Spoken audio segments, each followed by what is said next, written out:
Lovely. Good afternoon, everybody, and thank you very much for joining us this afternoon and for your interest in the work of the National Child Mortality Database.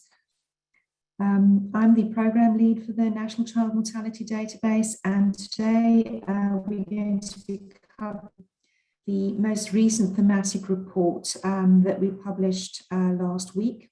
It's available on our website at the link below. And this is the first thematic report on suicide in children and young people for England. I'd like to start by acknowledging the public and patient involvement we've had in this report, which has been extensive. So first of all, the program development head, Sarah Skelton from Papyrus, for working on the working group. And then for Ray, a bereaved father, who told his story, so you can read that in the report. And also Suzanne Howes, mother to Samuel Howes, who reviewed the report for us and provided feedback from the point of view as a bereaved parent. And also a young person who shared her story of hope, which is also in the report, so please do read it. And then of course our partner charities, Lullaby Trust Sands and Child Bereavement UK, for their review and contributions of the final draft. I'd also like to thank all child death overview panels for submitting data and doing an excellent job, and for all professionals, multi-agency engaged in child death review and who've positively contributed. And it's thanks to their excellent reviews and data we can produce a report like this. I'd like to thank my team at the NCMD who've worked tirelessly right through the pandemic to produce this report, and also to the advisory group and the steering group, and Professor Lewis Appleby, who wrote the foreword for us, the National Police Chiefs Council Homicide Working Group for reviewing the final draft, and to Lem Sisse, who permitted us to use his poem. And then also to all the partners that work with us on the NCMD. So HQIP, UCL Partners, University of Oxford, QES, and our three partner charities. The authors of this report is a working party with extensive experience of both epidemiology, but also mental health in children and young people, and also in suicide. So there's a long list here, all mentioned in the report. Thank you very much for all their contributions. And to just state the obvious, our aim in the NCMD is to ultimately reduce the number of children who die. And we do that by collating and analysing information nationally to ensure that deaths are learned from and that learning is widely shared and that actions are taken both locally and nationally.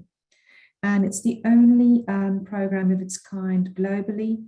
We've been running, the database has been running since April 2019. And I've taken this quote from Professor Appleby from the foreword, which is suicide is complex and rarely caused by just one thing. And suicide prevention is also complex. And we need to understand who is at risk and when, and the stresses and the settings and the responsive services. And we need to know the numbers. These are not dry data. They tell us the size of the prevention challenge and where the risk is changing. Now, for this report, we used two different methodologies. So the first is looking at the notifications that we've received in the NCMD in the year 1st of April 19 to March 2020, so the year before the pandemic started. And we received this data within 48 hours because of the statutory basis. And the NCMD clinical team code the child deaths as they come in. And here we've used data where we think the cause of death is highly or moderately likely to be suicide. And remember, we collect data on all children under the age of 18. And then the review cohort is the children and young people whose deaths have been reviewed in the same year. But clearly, most of those individuals did not die in the same year. So some of these deaths go back to 2015. But the review cohort contains all the very rich data that the child death overview panels have collected and the multi-agency data, as well as the post-mortem reports and the coroner's conclusions. The notification cohort, we use the data that comes in within 48 hours, and that is informed by the joint agency response. And this is contemporary data. There is nothing else like it in the world. We're able to actually track child mortality in real time, including suicides. And sometimes, of course, when the data come in, if it's not complete, then we may miss the fact that a death has been by suicide. So these data are likely to have some error in it. But we're very careful about coding, and that's why we say these are moderately likely or highly likely to be suicides. And what we've done is we've used the numbers in that year, reported in the year, and we've looked at the number of children who live in England by sex, age, and region of residence for those between 9 and 17 years old. And we've done statistical analysis mentioned here, and we use the p-values to see whether any differences are statistically significant. Now, these graphs, so we've included in this year, there were 108 children and young people who died through moderately or highly likely through suicide. And this graph shows you the months from April 19 to March 20, and the numbers reported per month. And you can see there's some variability, but the range is between 5 and 12 reports per month. And that amounts to about two children who die by suicide every week. Here we can see by region. So in England, the rate per 100,000 children is 1.8. And you may think that there are differences between these regions, but actually statistically there is no difference between the suicide rates in the different regions. So 1.8 per 100,000 is what it is for England in the year 2019-20. And these confidence intervals all overlap, so that means there's no difference between regions. And then if we look at this graph showing the age bands and the sex of the children and young people. So in green we have female and in orange male. We can see the first age band is 13 years and below. The lowest age band is 9 years old. And in this age band, we had 10 children affected with an equal stratification by sex. What you will see is as the age bands increase to 17, the numbers increase considerably. And also you start seeing this difference between males and females. So preponderance is higher in males. Just to point out, the ONS data don't collect data on suicides below the age of 10. So this is the first time that these data have actually ever been published in likely suicides in children as young as 9. Aaron, I'm sorry to interrupt you. A few people are having difficulties with the sound, so I just wondered if it's worth you turning your video off, just so that your sound might be a bit more stable. Okay, we'll do that. Thank you. Sorry. Right, is that better? Yep, that seems better. Thank you. Okay, good. And then if we look at this graph shows us the deprivation quintiles. So we have least deprived on the left, most deprived on the right, and these are 20% bands of social deprivation effectively. So we're comparing the most affluent and the most deprived regions in England. And once again, we can see here no difference between the different social deprivation quintiles, which is interesting. Because if we look at the next slide, this is taken from our social deprivation thematic report.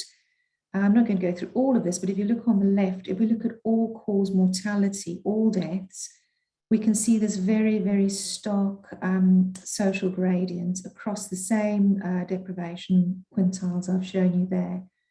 So suicide is different to almost all other causes of death in children and young people. And it seems that in England, there is no difference whether you live in an affluent neighbourhood or in a very deprived neighbourhood. And then the next slide, we'll be looking at ethnicity stratification. So we've compared here white or white British children and young people with the ethnic minority groups. And what we can say is that there were 79% in the white or white British ethnic group and 21% in the ethnic minorities group. We are not able to do analysis on this because there's 20% missing data here. So this is not unusual. In the NHS, we are not very good at coding ethnicity. There's a lot of missing data, and I think this is something going forwards that we need to focus on with child death review to make sure that we have complete ethnic data. And then we'll be able to report on whether the differences we see here are statistically different from the population stratification that we see. This is a complicated table, but it basically shows you the data I've just showed you in the graphs. And it looks at the suicide rate per 100,000 children or young people in England. And as I said, the overall rate was 1.8. But then if we look at here on the right, we have the p-values, which tell us whether any of these differences are statistically significant. And what you can see is the only really statistically significant finding here is the different age groups, where we have in the 17-year-old age group, rate is 8.3 per 100,000, and in the group 13 years below, 0.3. So quite a difference in, the risk gets higher as the age groups increase, age bands increase. There's also a difference between female and male, so 2.2 per 100,000 males and 1.5 per 100,000 females. The regions, I've already said to you, these are not statistically significant, the differences. And then also if we compare the residents in a rural or urban area, there's also no difference. And as I've shown you already, across the deprivation quintiles, also no difference. So what this means is that suicides happen across our country, all regions equally, across urban and rural areas, and across neighbourhoods from deprived and affluent areas. If we look at the method of suicide used, these data are known from before, from NCMD, but we found the same thing, that hanging or strangulation was by far the most typical method used. And then we've also got in smaller numbers, jumping or lying in front of fast-moving objects, most commonly on the railway lines, falling from a height, poisoning, and then other. And if we look at the location of the incident, the highest numbers are in the child or young person's home, by far the highest, followed by public places and other places including school or college, hospitals, or other private residences and accommodation. Now, for the second half of the analysis, we've used the what we call the reviewed cohort. So these are the deaths that were reviewed in the year April 19 to March 20. And these data include an extensive data set on every individual. So it includes data from the child notification forms, the multi-agency reporting forms, some supplementary report with fixed questions for suicide or self-harm, and then finally the analysis form, which is produced by the multi-agency child death overview panel review, and also includes data from the coronial review and the post-mortem. And this is a very, very rich data set that we can learn a lot from. And the value of using these data is that it identifies features in the background and social context of the child or young person. which may have contributed to their suicide risk. And it also includes all the data following the conclusion of the post-mortem and the coronial process. But it also uses the CDOP classification of death, which enables us to identify deaths not classified as suicide by the coroner. Because remember, pre-2018, the standard of proof required for a suicide conclusion at coronial inquest was much, much higher. And therefore, we are including here deaths that CDOPs thought were likely suicides. And what we've done is to extract different factors, and there were 15 of them across all these data sets. So preceding factors, and they were mental health needs of the child, risk-taking behaviours, so these include non-suicidal self-harm and previous attempts at suicide, household functioning, loss of key relationships, conflict with key relationships, bullying, social media and internet use, problems with service provision, abuse and neglect, problems at school and medical condition in the child, drug or alcohol misuse by the child, problems with the law, sexual orientation, sexual identity and gender identity, and neurodevelopmental conditions. And these mainly included autistic spectrum disorder and attention deficit hyperactivity disorder. And what we found was, looking at these across the 91 deaths, 81 children or young people, that's 89%, had an adverse factor in more than one category. With 51, that's 56% of children or young people having an adverse factor in 5 or more categories. Now, clearly the interaction between these factors needs further investigation and evaluation. But what I can show you here is we've ranked them from most common to least common.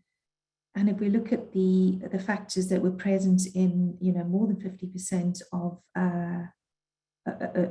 deaths, household functioning was by far the most likely, with parental separation and divorce the most common factor, but also factors like parental mental health, parental physical health, domestic abuse. Loss of key relationships was present in at least 62% of children and young people. And, this is not just what's previously been described as loss through bereavements. We were struck by how many individuals had lost relationships through, for instance, moving area, moving house, or moving schools, so losing relationships because of these type of moves and losses, so living losses, and not necessarily bereavements. And then mental health needs of the child, that this factor was present in 55% of children and young people, with depression and anxiety being the most common. Risk-taking behaviours present in 49%, conflict with key relationships in 45%, problems with service provision in 35%, and this crossed all services, so it's not just health, it includes education and social care. And the highest, the biggest issues there were often information sharing, particularly when children and young people move between child services and adult services, or whether they've been assessed in the private sector and then move into the public sector. And also information sharing, for instance, between education, social care and health.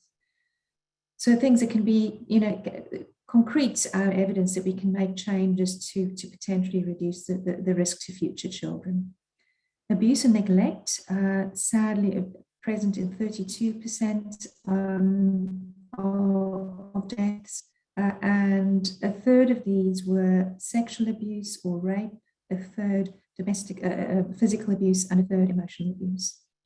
Problems at school in 30% of deaths, and this ranged from school exclusion, but also children and young people who were academically high functioning and then had a sudden unexpected disappointment, like a bad exam result, for instance. Bullying present in 23%, medical conditions in the child or young person 23%, drug or alcohol misuse 20%, social media and internet use 18%, neurodevelopmental conditions 16%. This was a surprise. This is the first time this has been reported. And sexual orientation, sexual identity and gender identity issues 9%. We have created this infographic showing the 15 factors, and this is downloadable from our website if you would like to use it.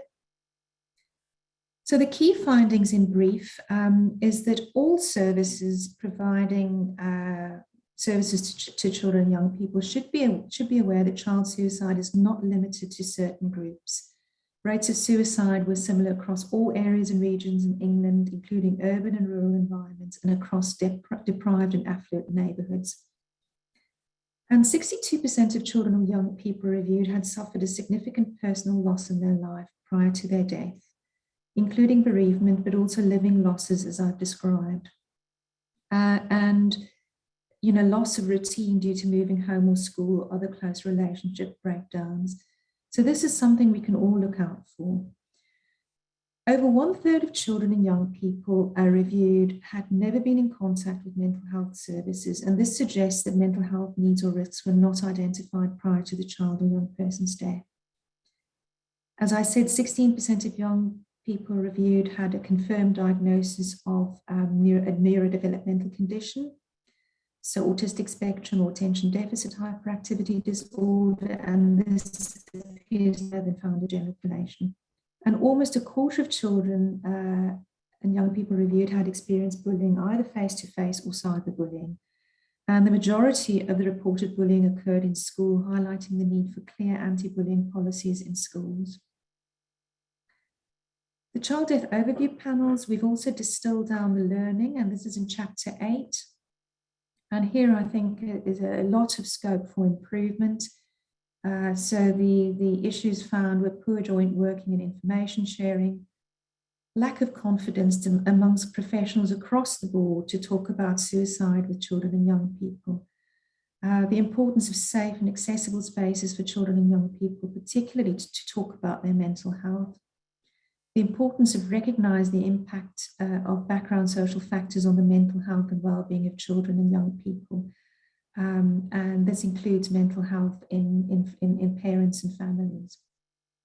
The importance of accessibility to mental health services, the lack of clear policies on bullying and cyberbullying in schools and colleges, and the importance of recognition of challenges for children and young people related to their protected characteristics. And then I would urge you to read the best practice case study from the South East region also in chapter 8, looking at how they've actually improved cross-disciplinary working, information sharing, but also post-vention support. So the recommendations from this report are wide-ranging, and they're aimed at anyone involved in the provision of services for children and young people. And we recommend that you study these recommendations relevant to your sector and your area of practice, and take action by utilising quality improvement methodologies in your local areas. And to do this by working collaboratively across agencies to ensure a systematic approach to improving the safety and effectiveness of your service provision. And have a look, as I said, at the case study from South East England. And the recommendations are to ensure frontline stop working with young people of 10 years and over, are supported to attend suicide prevention training. There is online training available, and we've put those in Appendix 3 of the report. Improve awareness of the impact of domestic abuse, parental, physical and mental health needs and conflict in the home. Review existing national policies and guidance to ensure they emphasise the range of indicators that this report has identified to improve awareness of the possibility of child suicide. To ensure all schools and colleges have clear anti-bullying policies that include guidance on how to assess the risk of suicide for children and young people experiencing bullying, and when and under what circumstances multi-agency meetings will be called to discuss individual children or young people. Review local policies on information sharing and escalation to ensure children and young people at risk of suicide can be identified and supported. And this includes private mental health support services.